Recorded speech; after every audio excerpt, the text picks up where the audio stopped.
Sawadee good morning and welcome to Newsline. We are broadcasting live on NBT and also NBT World. We also welcome our listeners listening on Radio Thailand FM 88. It's Wednesday, October 28th of 2015. I'm Cholapansa Narula.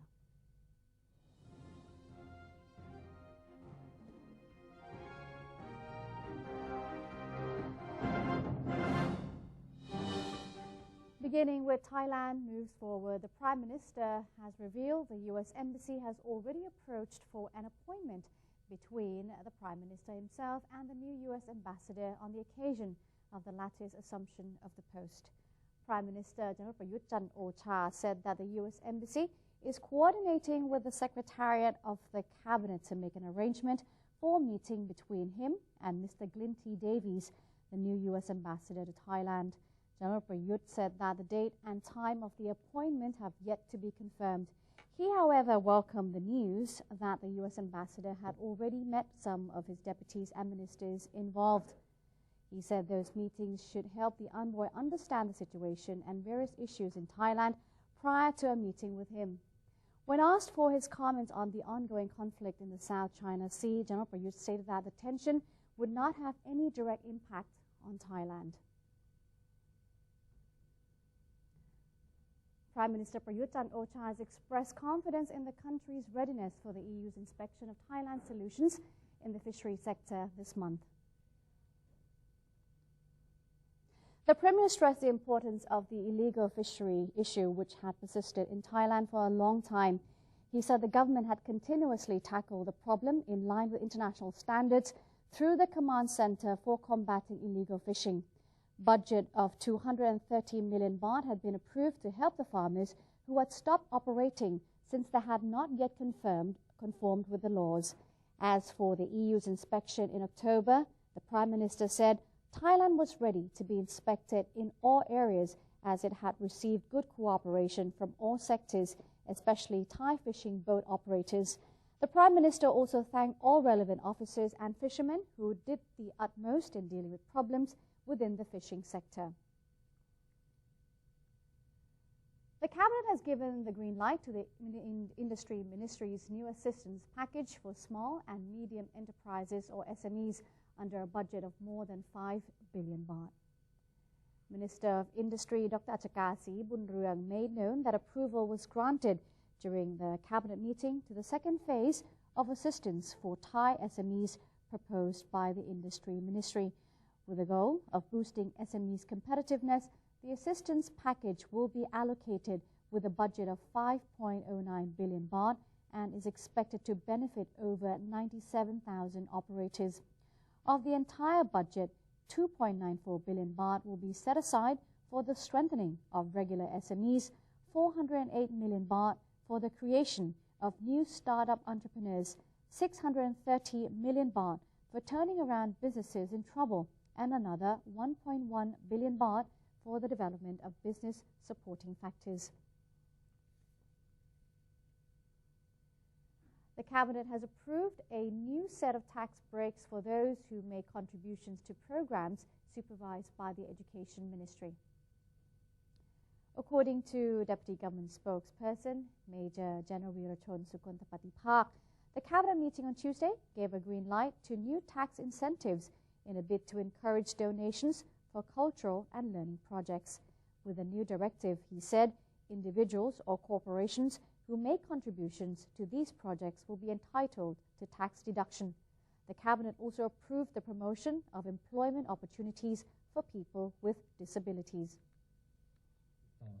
To use of human security and equal opportunities, the Thai government today approved the promotion of employment opportunities for people with disabilities in accordance with the Empowerment of Persons with Disabilities Act. The promotion effort mandates that all government agencies with more than 100 employees should increase the number of employment of people with disabilities.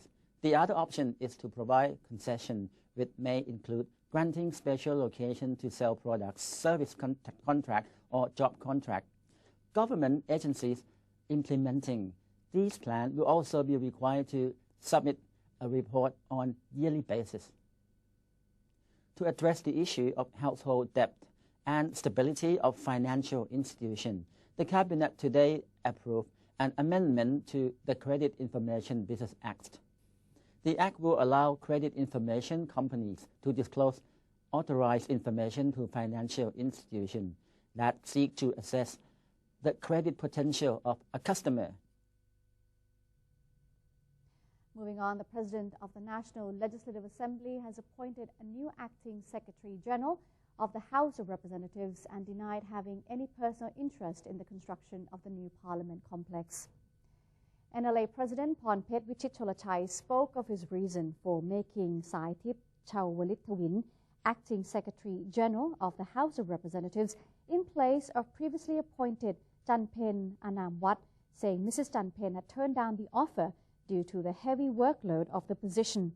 According to Mr. Pornphet, Mrs. Janpen said one of the major responsibilities of the job is to oversee the problematic construction of the new Parliament complex that is only 15% complete, despite the construction contract expiring in November. Mr. Pornphet revealed that he has been looking into the matter since the start of the tenure and has never had a personal meeting with the management of the contracting company, the Sinotai Engineering and Construction Public Company Limited. The Deputy Speaker of the National Reform Steering Assembly has denied claims that the Parliament has been banning attempts by outsiders to hold news conference. NRSA's first Deputy Speaker Alongkorn Polabut said that it is not true that people who are not parliamentarians or working for the Parliament cannot hold news conference inside the premises. Mr. Alongkorn said that outsiders can still organize such an event, but they are to follow the Parliament's regulations to make sure that everyone will be treated fairly. He added that present and former members of Parliament will need to inform the Public Relations Office about their plan, while outsiders will need to discuss with the Secretariat of the House of Representatives before any activity can take place. The Chairman of the Constitution Drafting Committee has appointed another advisor to help with the charter drafting process. CDC Chairman Nitai Ruchupan has signed an order to appoint Wuthisan Tanchai, Secretary of the King Prachatipoks Institute and former member of the 2007 committee and the latest charter drafting teams, as an advisor to the current group of charter drafters. The addition of Mr. Wuthisan has increased the total number of the advisors to the CDC to 4. Earlier, the CDC has resolved to appoint 3 advisors, including former charter drafters J. Thonawanik and Kanchanarat Livirod, as well as former Secretary General to the 2007 CDC, Somkit Lertpaitoon. October 24th is considered United Nations Day. Across the globe, activities are organized to celebrate its establishment and the roles in world affairs. One favorite in Thailand is the Mini Marathon. UNAIDS is the organization that conducts the UN Run Day, now known as the Bangkok 10-kilometer International Run. It was held earlier and it was very lively indeed. And today we have the opportunity to learn more about the event. For many years, running was quite unpopular in Thailand because the climate is usually so hot. However, one event helped change that perception by bringing together thousands of runners of all ages in a great display of energy and commitment to a good cause. It was the annual UN Day Run. For more than 25 years, the UN Day Run was a famous running event in Thailand. Unfortunately, the event was discontinued in 2008 as a result of several difficulties. However, this year, a similar event in that athletic tradition returned to Bangkok. It was named the Bangkok 10-kilometer International Run, which was organized by UNAIDS and private organizations to allow interested runners to participate in a mini marathon and promote various forms of physical activity. Some of the proceeds from the activity will be donated to Bangkok's HIV program. This is very important, not only because it will make a difference for people living with HIV, but also because it helps people remember that in the AIDS response, we managed to move from global crisis, oh my God, what are we going to do, to the point where we are saying we will end the AIDS epidemic. And this gives us very, very, very good certainty that we can reach sustainable development goals. This program interested not only Thai runners, but also foreign athletes. Luke Preston, a runner from Australia who received a first 5 runner prize, said he found the program very enjoyable even though the day was hot. My name is Luke Preston. I'm all the way from Australia. Came to Bangkok today to have an awesome fun time at the fun run. During the run I very much enjoyed myself. It was good to have a nice and early start, so it was a bit cooler because it does get very hot in Bangkok. But yeah, I feel very good now. The activity also attracted groups of runners. For example, some university mates from the Prince of Songkhla University, Thailand. They attended the activity for their good health and to help the charity. It's a good time for us to meet among friends, among university mates, and this is actually Prince of Songkhla University mates. So we greatly enjoyably met today. We are PSU! Hey! This activity may also be the first step for beginner runners. They enjoyed not only the pride of the participating in the occasion, but all the runners feel stronger for the experience, and this was an opportunity for them to improve for the future.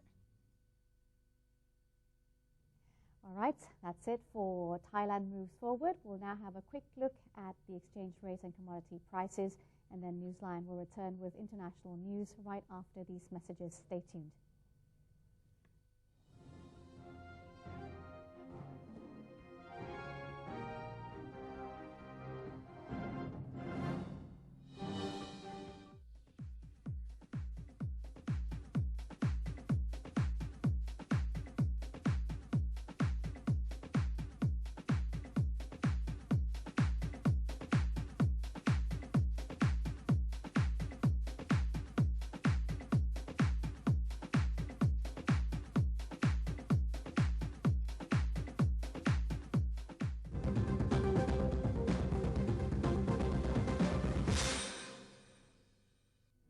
To maintain a strong nation, Thailand is promoting 12 core values for the good of the people. The fourth core value: seeking direct and indirect knowledge and education.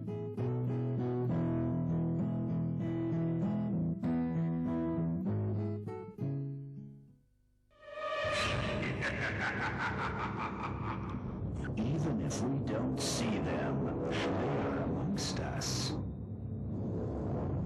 And they're hungry.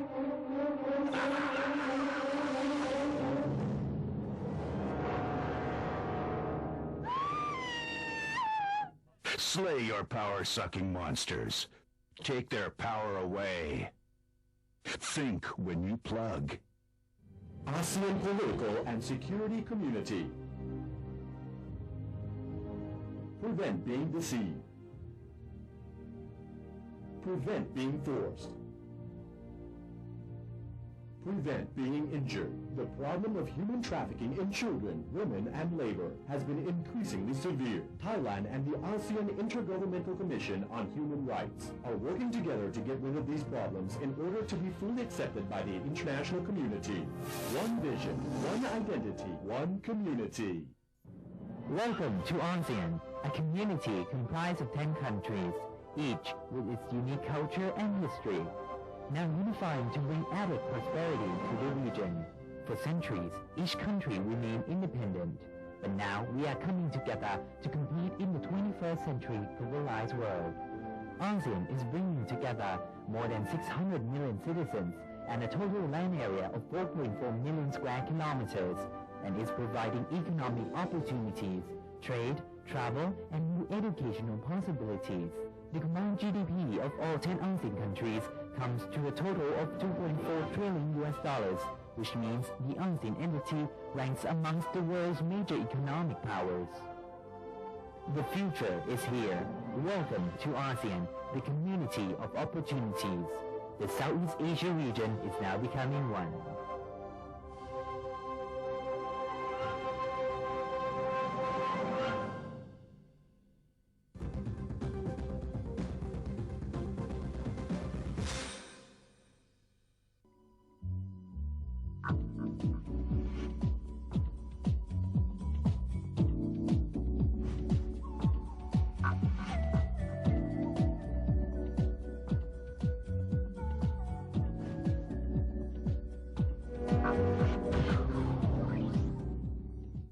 Welcome back. You're watching Newsline.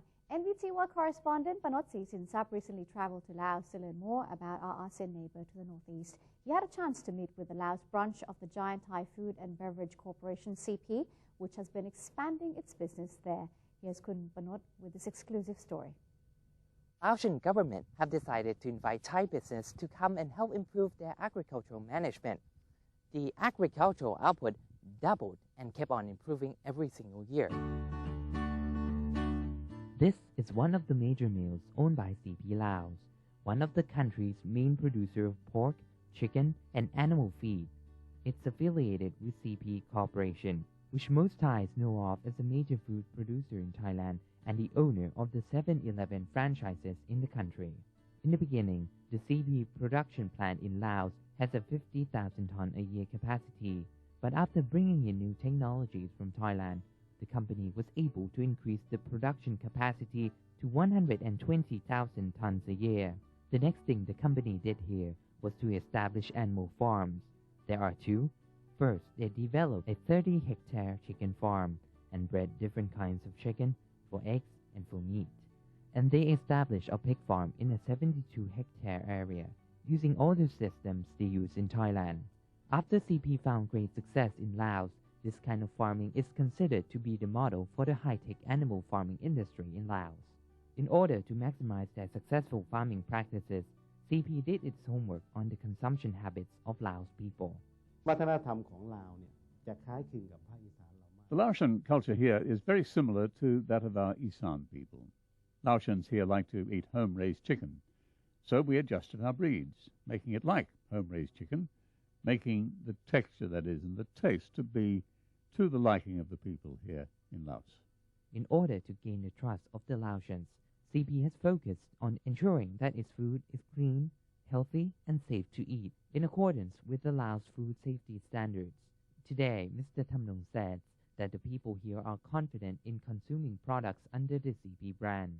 Despite the fact that Laos is a country with a small population, CP is finding great success because the percentage growth of the economy is the highest in this region, with 7 to 8% annual growth, and the infrastructural conditions are greatly improving. Overall, Laos has changed a lot, with much better roads, starting with the Friendship Bridge from Thailand. Before, the road wasn't paved, but they developed things very well. Now we see a lot of houses under construction, and income generally is increasing. Investors are interested in coming here. There are a lot of Chinese and Vietnamese investors, as well as Thai investors, and the country is opening up. Laos is quite a good place to live, too. It's peaceful. There's a mass market emerging here, which still needs to develop, but if you have reasonable targets, they should be attainable. If you haven't been to Laos before, or if it's been some time, you will likely be surprised at some of the advancements taking place. And if you're looking to do business there, it's clear from the example of CP that as long as you understand the market, there is great potential there. For NBT World, I'm Panot Sinsap in Vientiane, Laos. Moving on to our next story. Som Sawat Leng Sawat, Deputy Prime Minister of Lao PDR, has visited the construction site of the 5th Thai-Lao Friendship Bridge linking Bun Kan Province in Thailand and also Pak San Province in Laos. Bun Kan Governor Pongsak Pritawit, as well as related government officials and local residents, welcomed the Laotian delegation during their visit on Monday. Mr. Pongsak said the bridge, which leads to Route 8 and 13 in Laos, is expected to bolster trade with Laos, China, and Vietnam. He said that once the bridge is constructed, Thailand would be able to generate billions of baht more in exports. Trade value between Thailand and Laos averages roughly 5 billion baht per year. The governor added that Bungkan's top industry is latex, and the province has more than 800,000 rai of para rubber farmland. Mr. Somsawat said that the bridge would play a crucial part in the economic development of both Thailand and Laos while improving the connectivity among ASEAN member nations. He claimed that the project would lead to further development of Bungkan and nearby provinces as exports to Japan, South Korea and China can travel via Route 8 to shipping port in Vietnam.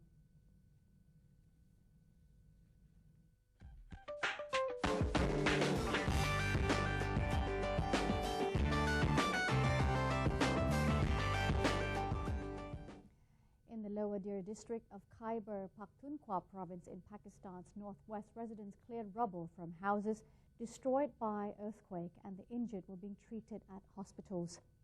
A massive earthquake that hit northern Afghanistan and Pakistan on Monday has killed over 300 people over a wide swathe of mostly mountainous terrain. The initial magnitude 7.5 quake was followed by 7 aftershocks, measuring as high as magnitude 4.8 according to the U.S. Geological Survey. The latest aftershock came just before dawn on Tuesday. In Pakistan, 228 people were confirmed dead. The hardest hit areas were Chitral, Malakand, Parachinar, Upper Dir, Lower Dir, Swat and Peshawar. Pakistan has mobilized troops and all military hospitals were put on high alert, with the Air Force also offering support. The Army has sent medical workers, tents and rations by road to the northwest town of Dir and by air to Chitral, while landslides on the famous Karakoram highway were being cleared.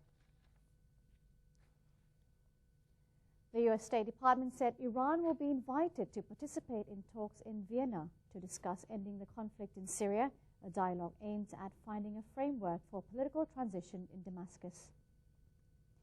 However, an official in the region said that Iran had already been invited by the United States and Russia, and Iranian Deputy Foreign Minister Hossein Amir Abdullahian would attend the talks. The presence of Iranian Foreign Minister Mohammad Javad Zarif was still under discussion. The Russian Foreign Ministry said in a statement that Zarif and Russian Foreign Minister Sergei Lavrov held a phone call early on Tuesday to discuss ways to resolve the Syrian crisis. While Washington has opposed Iran's support of Assad and Lebanon's Hezbollah in Syria, it has insisted that Iran needs to be included in the talks on Syria's future. A top U.S. military officer said on Tuesday there were fewer than 2,000 Iranian troops in Syria helping Assad's forces. And that's it for today's edition of Newsline. If you do have any suggestions or comments, please do not hesitate to write them to us. The email is newsline.nbt@gmail.com. Okay, today we say goodbye. We're showing you some lovely pictures of pugs dressing up for the Halloween party in Kiev, Ukraine. I'm Chalapan Rula. We'll see you tomorrow. Sawasdee ka.